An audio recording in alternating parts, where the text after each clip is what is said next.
સુજલામ સુફલામ પંથકના ખેડૂતોનું આવેદનપત્ર શિહોરી બજારમાં રેલી સ્વરૂપે મામલતદાર કચેરીએ આપ્યું આવેદનપત્ર। પાટણના સરસ્વતી તાલુકાના વાયડની સીમમાં સુજલામ સુફલામ કેનાલમાં આડબંધ બાંધતા ખેડૂતોનો રોષ। આડબંધના કારણે કડાણા ડેમથી થરાદ સુધીના પાણીના પ્રવાહમાં વિઘ્ન ઊભું થવાનો ખેડૂતોનો દાવો। આડબંધના કારણે અનેક ખેડૂતો સિંચાઈના પાણીથી વંચિત રહેશે। તાત્કાલિક ધોરણે આડબંધનું કામ બંધ કરાવવા ખેડૂતોની માંગ।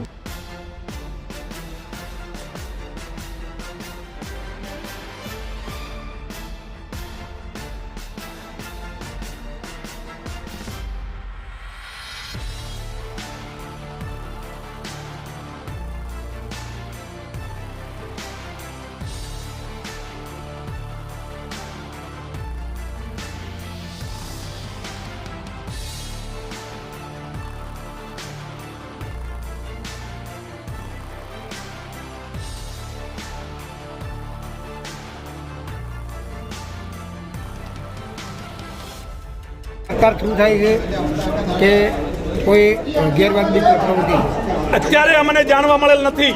અત્યારે એની અંદરથી પાઇપલાઇન દ્વારા બીજા વિસ્તારની અંદર પાણી નાખવાનું ષડયંત્ર ચાલી રહ્યું અમને ખેડૂતોને દેખાઈ રહ્યું છે।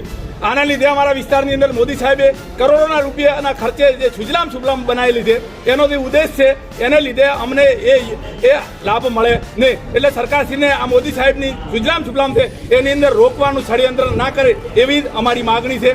કોણ કરે છે કોણ નથી કરતો એ સરકાર જાણે। એના અનુસંધાને મેં આવેદનપત્ર આપેલું છે એને એની અંદર ઉલ્લેખ કરેલો છે કે આડબંધ બાંધવા માટે જે કોન્ટ્રાક્ટર હોય અધિકારીઓ હોય એમના ઉપર કાયદેસરની કાર્યવાહી થાય। કારણ કે આવી રીતે પાણી રોકવાનું કામ તો સરકાર પણ ના કરી શકે। જય જવાન જય કિસાન। હવે આ મોદી સાહેબે જે કરોડોના ખર્ચે સુજલામ સુફલામ યોજના પસાર કરી અને ખેડૂતોને મોટી રાહતની એક સુજલામ સુફલામ નહેર કાઢેલી છે। એનાથી ઊંચા આવતા હતા।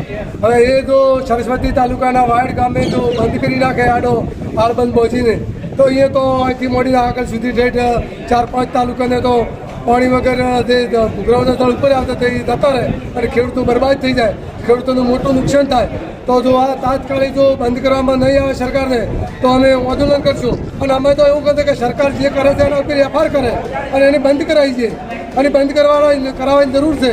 આ તો એક કોઈકનું મોટું ષડયંત્ર છે, આ ન ચાલે। જય જવાન।